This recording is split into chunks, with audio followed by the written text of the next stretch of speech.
जब भी भारत की आज़ादी की लड़ाई की बात होती है तो दिमाग में कौन से शहर आते हैं? दिल्ली, कलकत्ता, बॉम्बे, है ना?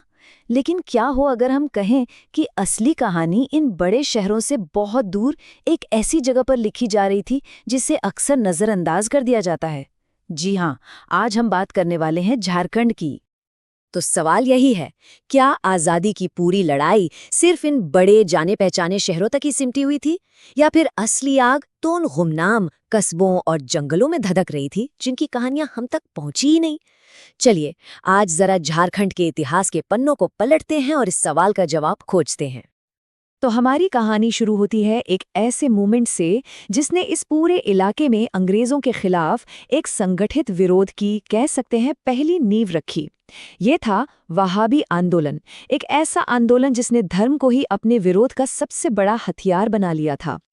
तो आखिर ये वहाबी आंदोलन था क्या? देखिए, इसे एक इस्लामिक रिवाइवलिस्ट मूवमेंट कह सकते हैं। मतलब इसका मकसद दोहरा था। एक तरफ तो इस्लाम में सुधार लाना और दूसरी तरफ ब्रिटिश जैसे बाहरी शासन का जमकर विरोध करना। तो आप समझ रहे हैं, धर्म और राजनीति का एक जबरदस्त कॉम्बिनेशन था ये। अब झारखंड में इस आंदोलन की कमान संभाली शाह मोहम्मद हुसैन और पीर हुसैन जैसे लीडर्स ने।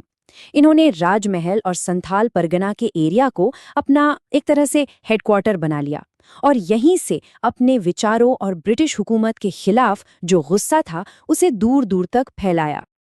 इस मूवमेंट का सफर भी बड़ा इंटरेस्टिंग रहा। देखिए, 1820 के आसपास ये पूरे भारत में शुरू हुआ और धीरे धीरे 19वीं सदी के बीच तक ये झारखंड पहुंच गया। लेकिन 1870 आते आते अंग्रेजों को ये एक बड़ा खतरा लगने लगा।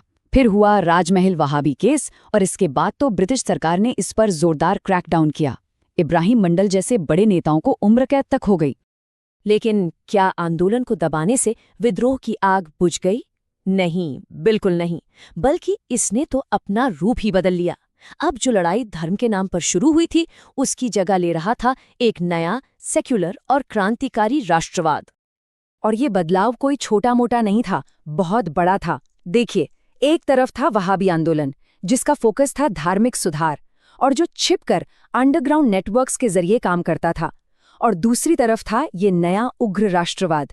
इसका फोकस बिल्कुल साफ था, सेक्युलर क्रांति और पूरी आज़ादी। और तरीके तो एकदम बदल गए थे। अब सीक्रेट सोसाइटियां बन रही थी, बम बनाए जा रहे थे। तो चलिए, अब आपको झारखंड के उन शहरों में ले चलते हैं जो इस नए राष्ट्रवाद के हॉटस्पॉट बन चुके थे। ये किसी एक शहर की कहानी नहीं है, बल्कि एक पूरे नेटवर्क की कहानी है। एक ऐसा नेटवर्क जिसने बगावत की आग को जिंदा रखा हुआ था। और इस पूरे नेटवर्क का सेंटर, कह लीजिए इसका हेडक्वार्टर, था देवघर। जी हाँ, ये शांत सा दिखने वाला शहर असल में क्रांतिकारियों का सबसे बड़ा अड्डा बन चुका था। देवघर में काम करने का तरीका भी बड़ा सिस्टमैटिक था। सबसे पहले वरिंद्र कुमार घोष ने स्वर्ण संघ बनाया ताकि नौजवानों को जोड़ा जा सके। फिर शीलरबाड़ी नाम का एक घर था जो असल में एक बम फैक्ट्री और ट्रेनिंग सेंटर बन गया था। और इतना ही नहीं, मित्रा हाई स्कूल के प्रिंसिपल शांति कुमार बख्शी जैसे लोग तो स्कूलों में ही युवाओं को क्रांति के लिए तैयार कर रहे थे। अब ये सब कुछ कब तक छिपता? 1927 में देवघर षड्यंत्र केस से इस पूरे नेटवर्क का पर्दाफाश हो गया। हुआ ये कि वीरेंद्रनाथ भट्टाचार्य के घर पर रेड पड़ी और वहां से हथियार और क्रांतिकारी लिटरेचर का जखीरा मिला। इसके बाद भट्टाचार्य भाइयों समेत 20 लोगों को गिरफ्तार किया गया। सोचिए, ये केस बताता है कि देवघर में एक्टिविटीज कितने बड़े स्केल पर चल रही थीं। चलिए, देवघर से अब आगे बढ़ते हैं रांची की तरफ। देखते हैं कि इस नेटवर्क में रांची का क्या रोल था। रांची बन गया था क्रांतिकारियों के लिए एक सेफ हाउस, एक स्ट्रेटेजिक सेफ हाउस और एक ट्रांजिट पॉइंट। यहाँ की कमान थी गणेश चंद्र घोष के हाथ में। उनके लीडरशिप में रांची बंगाल से आने वाले क्रांतिकारियों के लिए एक, आप कह सकते हैं, एक सेफ स्टॉपओवर बन गया था। कलकत्ता में पुलिस की नज़र बहुत तेज थी, तो उससे बचने के लिए सचिंद्र कुमार सेन जैसे बड़े बड़े क्रांतिकारी यहीं आकर पनाह लेते थे। मतलब ये एक तरह का लॉजिस्टिकल हब था। ओके, तो हमारा अगला पड़ाव है हजारीबाग। यहाँ का कंट्रीब्यूशन थोड़ा हटके था, लेकिन उतना ही जरूरी। यहाँ फोकस था 3 चीजों पर: प्रोपेगेंडा, फंडिंग और स्टूडेंट एक्टिविज्म। तो हजारीबाग में क्रांति के, कह सकते हैं, 3 पिलर्स थे। पहला, प्रोपेगेंडा। निर्मल चंद्र बैनर्जी जैसे लोग हमारा स्वाधीन भारत नाम के पर्चे बांटते थे। दूसरा था पैसा, यानी फंडिंग, जिसका जिम्मा मनोरंजन गुहा जैसे लोगों ने उठाया हुआ था। और तीसरा, और ये बहुत इंपॉर्टेंट है, स्टूडेंट पावर। राम विनोद सिंह जैसे छात्र नेता इतने पॉपुलर हुए कि उन्हें हजारीबाग का जतिन बाघा कहा जाने लगा। अब चलते हैं सिंहभूम की तरफ, और ये देखना बड़ा दिलचस्प है कि कैसे जमशेदपुर और चाईबासा जैसे इंडस्ट्रियल सेंटर भी इस रेवोल्यूशनरी नेटवर्क का हिस्सा बन गए। सिर्फ खूनी क्रांति ही भारत को आजाद करा सकती है, ये शब्द 1908 में न्यूयॉर्क से आए थे। और कहने वाले कौन थे? टाटा कंपनी के कर्मचारी गिरीन्द्रनाथ मुखर्जी। जरा सोचिए, ये बात बताती है कि क्रांति की आग अब सिर्फ गलियों में नहीं बल्कि फैक्ट्रियों और मिलों तक पहुंच चुकी थी। तो सिंहभूम ने क्या क्या दिया इस मूवमेंट को? इसने क्रांतिकारियों को छिपने के लिए पनाह दी।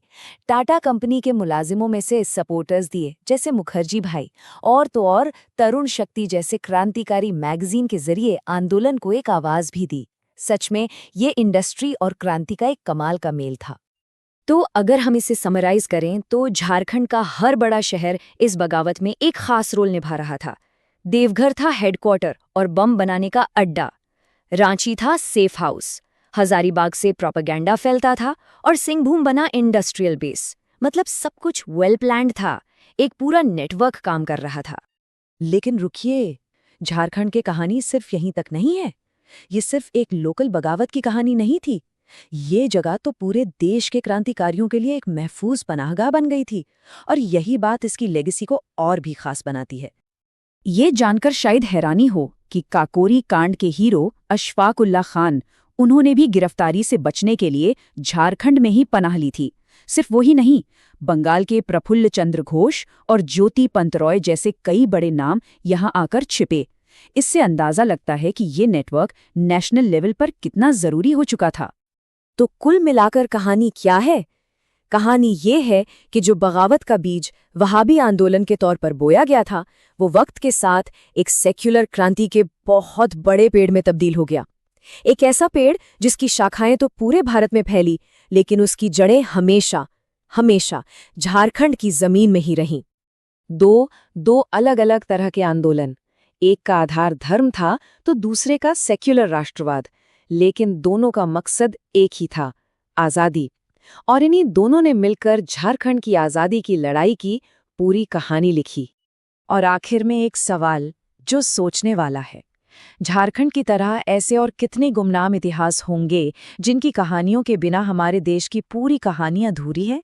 शायद असली इतिहास किताबों से ज़्यादा हमारे अपने शहरों और कस्बों की गलियों में दफन है, बस उसे खोजने की ज़रूरत है।